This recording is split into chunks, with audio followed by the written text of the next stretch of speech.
Angin sejuk berselimutkan kabut, embun menetes dari dedaunan, riuh burung-burung pergi jauh. Shalom saudara dan saudari yang terkasih dalam Kristus. Pada hari ini bersama dengan seluruh gereja Katolik, kita merayakan pesta Yesus dipersembahkan di Bait Allah. Pesta ini mengingatkan kita bagaimana Yesus sebagai bayi yang dipersembahkan kepada Tuhan di Bait Allah di Yerusalem. Menurut adat orang Yahudi pada waktu itu, ketika anak yang dilahirkan sudah genap 8 hari, maka ada upacara penyunatan. Kemudian ketika waktu pentahiran sudah genap, maka anak tersebut dipersembahkan atau diserahkan kepada Tuhan di Bait Allah.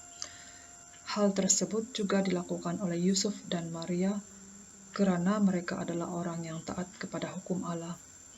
Mereka juga melakukan hal yang sama, yaitu mereka menyunatkan Yesus dan kemudian mempersembahkan Yesus kepada Allah sesuai seperti yang tertulis dalam hukum Taurat Musa. Persembahan diri Yesus di Bait Allah ini merupakan awal dari pengorbanan dirinya bagi keselamatan manusia yang nanti akan terpenuhi dengan sempurna dalam misteri penderitaan, kematian, dan kebangkitannya.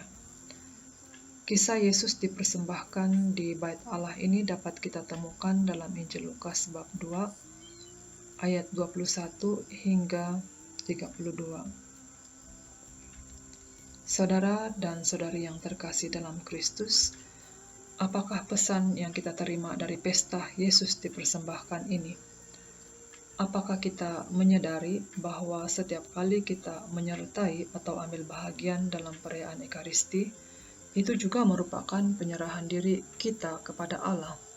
Secara rasmi, kita dipersembahkan kepada Allah pada waktu kita dibaptis. Namun di setiap perayaan Ekaristi, kita juga mempersembahkan diri kita kepada Allah Bapa kita melalui Yesus Kristus. Oleh karena itu, kita perlu menyadari bahwa kita ini adalah orang-orang yang telah dipersembahkan kepada Allah. Maka kita perlu selalu mengarahkan hidup kita kepada kekudusan. Menjalani hidup yang telah dipersembahkan kepada Allah ini tidak mudah, apalagi dalam zaman kita sekarang ini.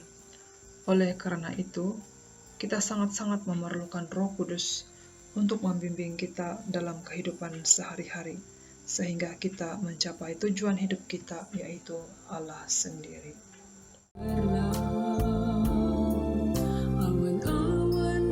Pada kesempatan hari ini, mari bersama kita merenungkan anugerah hidup yang Tuhan berikan kepada kita. Pada hari ini Yesus juga dipersembahkan di Bait Allah. Oleh karena itu kita semua juga diundang untuk mempersembahkan hidup kita kepada Allah. Setiap orang yang dipersembahkan kepada Tuhan seharusnya menjalani hidup dalam kekudusan seperti yang diperintahkan oleh Yesus sendiri supaya kita menjadi sempurna karena Bapa kita yang di surga adalah sempurna. Menjalani hidup kudus ini tidak hanya untuk orang-orang yang dipanggil secara khusus sebagai padri atau religius, tetapi ini berlaku untuk semua orang yang telah dipersembahkan kepada Allah secara khusus dalam pembaptisan. Ada beberapa cara hidup yang dapat kita pilih untuk menjalani hidup yang telah dipersembahkan ini, baik sebagai father, religius, hidup berkeluarga, atau awam yang selibat. Maksud awam selibat ini adalah tidak kawin dan tidak juga memilih hidup religius. Untuk memilih cara hidup yang sesuai dengan rencana Tuhan, kita sangat memerlukan bimbingan Roh Kudus, sehingga cara hidup yang kita pilih itu tepat dan benar. Pada kesempatan ini, saya ingin men-sharingkan secara singkat bagaimana akhirnya saya memilih hidup religius sebagai cara saya untuk menjalani hidup yang telah dipersembahkan kepada Tuhan. Saya dibesarkan dalam keluarga Katolik, namun pengetahuan tentang agama Katolik itu sendiri kurang. Iman yang saya peroleh ini berasal dari orang tua, jadi saya melihat teladan mereka. Nah, di sini saya menyadari betapa pentingnya peran orang tua itu dalam mendidik anak-anak, khususnya dalam perkembangan dan pertumbuhan iman mereka.